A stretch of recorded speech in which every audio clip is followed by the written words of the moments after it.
நாமக்கல் மாவட்டம் பரமத்திவேலூரிலிருந்து உங்கள் கொடிக்கம்பம் ஜோதிடர் எஸ்பி சுவாமி பேசுகிறேன். எண்ணுள் கலந்து எண்ணில் நிறைந்து எண்ணை வழிநடத்தும் திருமுருகன் திருவள்ளுக்கு கோடான கோடி நன்றிகள். ஆயிரக்கணக்கான ஜோதிட சுருதிகளையும் அதன் சூட்சமங்களையும் எனக்கு கற்றுத்தந்த எனது குருநாதர் சிங்களாந்தபுரம் எஸ் அண்ணாசையாவின் பொற்பாதங்களை பணிந்து வணங்கி மகிழ்கிறேன். நமது காணொளியை தொடர்ந்து பார்த்து கொண்டிருக்கும் ஆதரவு வழங்கி கொண்டிருக்கும் என் ஜோதிட சொந்தங்களுக்கும் எனது மாணவர்களுக்கும் எனது வாடிக்கையாளர்களுக்கும் கனிவான வணக்கங்களும் வாழ்த்துக்களும் நன்றிகளும்.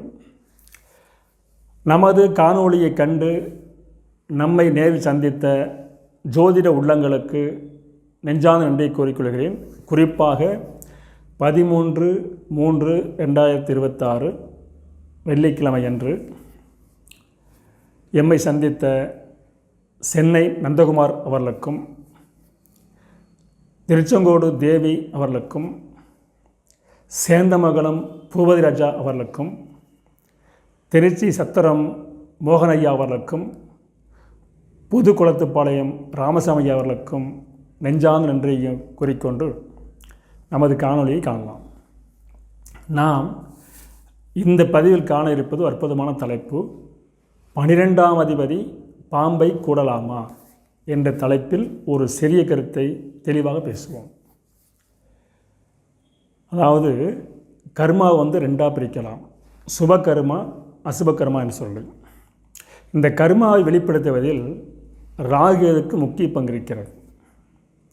அந்த ராகுகேது பார்த்திங்கன்னா லக்கண சுபரும் இயற்கை சுபருமான சுபக்கரங்களோடு ராகு சம்பந்தப்பட்டு நல்லடங்கள் அமர்ந்து விட்டால் அந்த அவருக்கு ஏற்படும் அனைத்தும் சுபகர்மம் மாதிரி வாய்ப்பு இருக்கிறது. சுபகர்மம் அதிகமாகவும் அசுபம் குறைவாக இருக்கும்.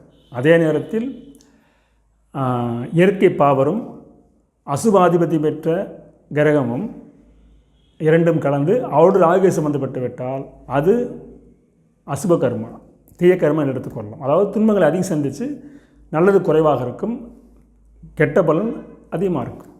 சுபகர்மாவில் நன்மைகள் அதிகமாகவும் தீமை குறைவாக இருக்கும். அசுபகர்மாவில் தீமைகள் அதிகமாகும், சுபங்கள் கம்மியாக இருக்கும். இது வாழ்க்கை தத்துவோட அற்புதமான விஷயம். சரி, இப்போ பார்த்தீங்களா, இது ஒரு ஆண் ஜாதகம்.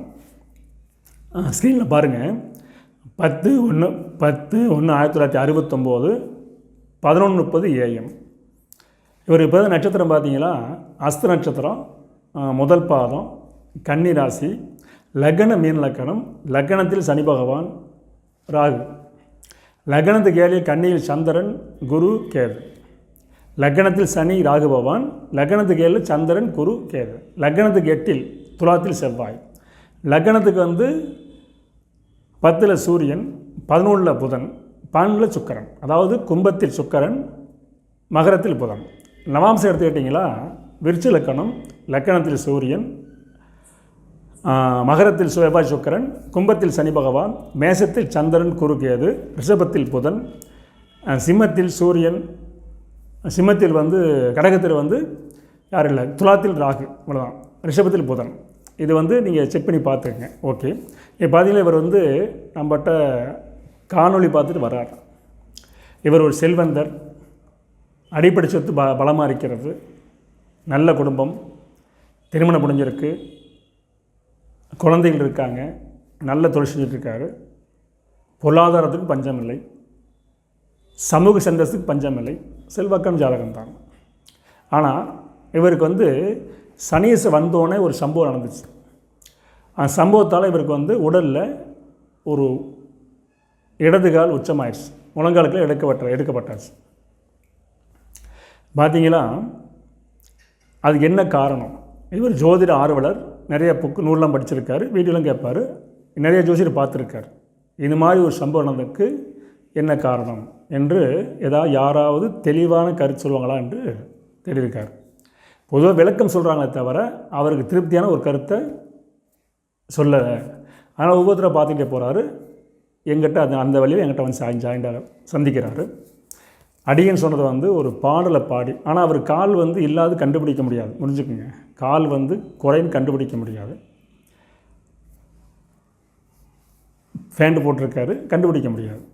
ஆனால் ஜாதகத்தை படிச்சுட்டு பார்த்துட்டு கணிச்சிட்டு சொல்கிற ஒரே ஒரு பாட்டு, ஐயா உங்களுக்கு சனி சம்மந்துட்டு இருக்குது, இந்த சனி லக்கணத்தில் இருக்கார், கூட ராகு சம்மந்தப்பட்டிருக்காரு, அதனால் ஒரு பாடலை படி பார்த்தா நீங்கள் கொஞ்சம் கவனமாக இருங்க, போக்குவரத்தில் கவனமாக இருங்க, நீங்கள் பயன்படுத்தும் வண்டி கட்டுப்பாட்டை இழந்து கேமல் வந்து உடம்பில் வந்து காயம் ஏற்பட்டு உடல் உறுப்பில் பாதிக்கப்பட வாய்ப்பு இருக்குது, சுருக்கமாக உச்சமாகிறது வாய்ப்புன்னு சொன்னோடனே அவர் எந்திரிச்சு காட்டுறார். ஐயா எனக்கு சனி புத்தியில் வந்தோன்னு விபத்து ஏற்பட்டு, அதாவது ஓட்டுற வண்டி கட்டுப்பாட்டை இழந்து விபத்தில் சிக்கி இடது காலம் எடுத்தாச்சு, முழங்காலுக்கில் இல்லை அப்படின்னு சொல்லி காட்டுறார். பாடலை பாடி சொன்னோம். அவர் மிக சந்தோஷம். அதாவது தவறு நடந்திருக்கு, அவருக்கு ஆதாரத்தோடு புரிஞ்சுக்கிட்டதுக்கு ரொம்ப சந்தோஷப்பட்டார். சுருதிப்படி சொன்னதை சாட்சியப்பட்டார், அந்த சந்தோஷப்பட்டார். அதை என்ன தெரிஞ்சுக்க பாருங்கள். அதாவது ஜாதக அலங்காரங்க ஒரு அற்புதமான நூல் இருக்குன்னு அடிக்கடி சொல்லிக்கிட்டு இருப்போம். அதில் ஏகப்பட்ட பாட்டு, ஆயிரக்கணக்கான பாட்டு இருக்குது. அத்தனையும் படிக்க வேண்டிய அவசியம் இல்லை, முக்கியமான பாடலை தேர்ந்தெடுத்து வச்சுக்கலாம். உதாரணத்துக்கு பார்த்தீங்கன்னா ஜாதக அலங்காரத்தில் 414வது பாட்டு ஒரு பாட்டு, 4 வரி பாட்டு தான். கேளுங்க, சொல்கிறேன் பாருங்கள். கண்ட 12ஆம் ஈட்டோன் கணத்திரிகோணம் ஏறிடில் கொண்ட கேந்திரத்தில் நிற்க அவனோடு ராகு கூடில் அண்டைய நிற்க பாவர்கள் பார்த்திருக்க எண்டிசி உலகில் அங்கையனாய் இருப்பான் பாரு. அவ்வளோதான், 4 வரி பாட்டு, அற்புதமாக பாடலாம். மீண்டும் பாடுறோம் பாருங்கள்.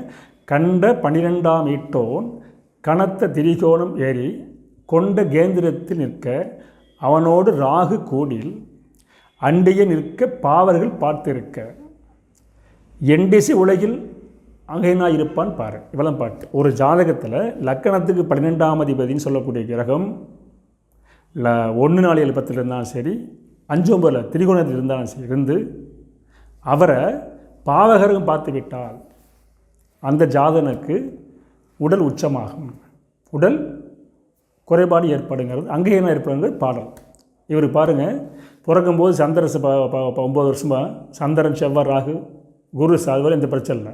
சனீசை வந்தோடனே விபத்து ஏற்பட்டிருப்பாரு. அந்த திசை வரும்போது அந்த பலனை காட்டிச்சு. அப்படின்னு சொல்லும் பார்த்தீங்களா? அதாவது சுருதிபடி கிரகங்கள் அமைந்து விசாபத்தி நடைமுறைக்கு வந்து கோச்சாரும் ஒத்துழைத்து விட்டால் சுருதி என்ன சொல்லுகிறதோ அது அந்த ஜாதகருக்கு நடந்தேது என்பதற்கு இது ஒரு அற்புதமான சான்று.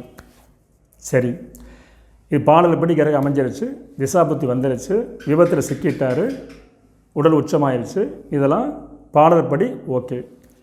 துணை விதியை எடுத்துகிட்டு வச்சுங்களேன், அப்படின்னு துணை விதிகள் தான் தூண்கள்னு சொல்லுவோம். சரிங்களா? உங்களுக்கு பார்த்தீங்களா, துணை விதியில் ஒரு முக்கியமான பாயிண்ட்டு, லக்னத்துக்கு 6ஆம் அதிபதி சூரிய பகவானாக வந்து லக்னத்துக்கு 6ஆம் அதிபதி சூரிய பகவானாக வந்து அந்த சூரியனை சனி ராகு கேது செவ்வாய் இவங்கெல்லாம் பார்த்துட்டாங்களா அந்த ஜானுக்கு இடது காலில் ஊனம் ஏற்படும் என்பது அற்புதமான ஒரு விதி இருக்குது. அந்த விதி சுகநாடிங்கிற புக்கில் இருக்குது.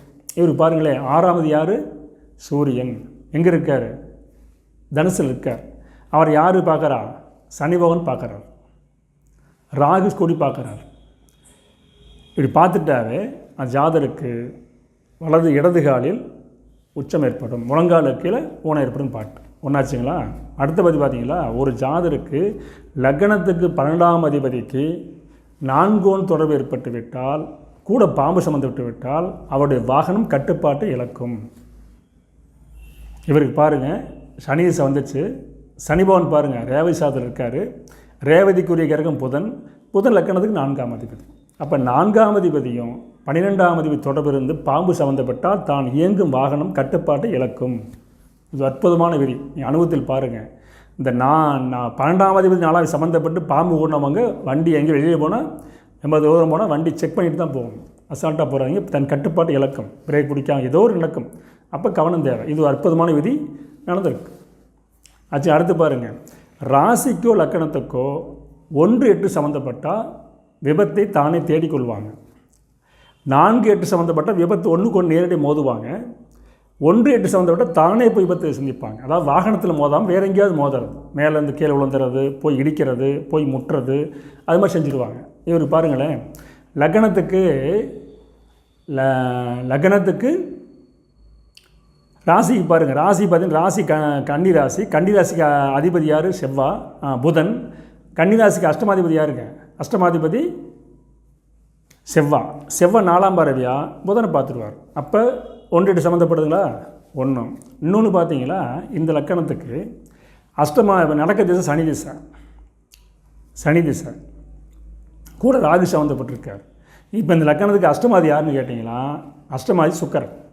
அந்த சுக்கரன் நிற்கிற சாரம் ராகு சாரம். அந்த ராகு எங்கே இருக்கார்? லக்கணத்தில் இருக்கார். அந்த ராகு என்ன பண்ணுறாரு? குருவை பார்த்துறாரு. அப்போ இந்த குரு பகவான் ராகு என்ன பண்ணுறாரு? 2 இணைக்கிறார் பாருங்கள். இது முக்கியமான பாயிண்ட். சுக்கரனும் குரு பார்த்துக்க முடியாது, 2 சட்டாட்டமாக இருக்கிறாங்க. ஒன்று ஓகே. ஆனால் அந்த ராகுவையும் சுக்கரனையும் குரு இணைக்கணும். அது யாரால் முடியும்னா திசாநாதால் முடியும், சாணால் முடியும். இப்போ யார் திசாநாதன்? யார்? சனி பகவான். சாணான் யார்? ராகு. அப்போ ராகுவோட அஷ்டமாதி வந்து ராகு சாரம் பட்டு ராகு சுக்கரனை குருவை பார்த்துறாரு. ஆக மொத்தம் என்ன ஆயிருங்க? அப்போ வந்து 1, 8 லக்கணத்துக்கும் சம்மந்தப்படுகிறது, ராசிக்கும் சம்மந்தப்படுகிறது. அப்போ தனக்குரிய ஆபத்தை, தனக்குரிய விபத்தை, தனக்குரிய துன்பத்தை தானே தேடிக்கொள்வான். அந்த விதிப்படியும் ஜாதகம் அருமையாக வந்திருக்கு. ஆக மொத்தம் ஒரு ஜாதகத்தில் நல்லா புரிஞ்சுங்க, 12ஆம் அதிபதி. இன்னொன்று பாருங்க, முக்கியமான ஒரு அற்புதமான விதி. லக்கணத்துக்கு 12ஆம் அதிபதி கேந்திரம் பெற்றார், பாம்பை கூட்டிட்டார். அதான் சொல்லிகிட்டு இருக்கிறோம் இது வரலும். ரைட்டு. ராசிக்கு பாருங்கள், கன்னி ராசிக்கு 12ஆம் அதிபதி யார்? சூரியன். அவர் ராசி எங்கே இருக்கார்? கேந்திரத்தில் 4 உட்காந்துருக்காரு. அவர் யார் பார்க்குறா? சனி பகவான் பார்த்துக்கிட்டு இருக்காரு. யார் கூட சேர்ந்து? ராகுவோட சேர்ந்து. அப்போ லக்கணத்துக்கு 12ஆம் அதிபதிக்கும் ராகு தொடர்பு வந்துடுது, ராசிக்கு 12ஆம் அதிபதிக்கும் ராகு தொடர்பு வந்துடுது, இருவருக்கும் தொடர்பு வந்துடுது. அப்போ உயிருக்கும் உடலுக்கும் ஒரே மாதிரி கிரகம் இருந்து அசுபகிரகமாக சொல்லக்கூடிய பாவகிரகங்களோடு ராகியை சம்பந்தப்பட்டு திசாபுத்தி வந்துவிட்டால் அந்த ஜாதகருக்கு சுப கர்மாவை விட அசுபகர்மா அதிகம் ஏற்படும். அந்த அசுபகர்மாவத்தை தான் அங்கத்தில் பங்கத்தை கொடுத்து, உடல் உச்சத்தை கொடுத்து, மன ஆழமான வருத்தத்தை கொடுத்து வாழ்ந்து கொண்டிருக்கிறார். இவருக்கு அனைத்தும் இருக்கிறது. இருந்தாலும் உள்ளத்தில், மனதில், சிந்தனையில் ஒரு ஆழமான சோகம் ஓடிக்கொண்டே இருக்கிறது என்று கூறி, அடியன் அடிக்கடி கூறுவது போல் ஆதார சுருதியோடு உதாரண ஜாதகத்தை உங்களுக்கு தொடர்ந்து வழங்குவதில் மிகுந்த மகிழ்ச்சி என்று கூறி, மீண்டும் அடுத்த பதில் சந்திப்போம். நன்றி, வணக்கம், வாழ்க வளமுடன்.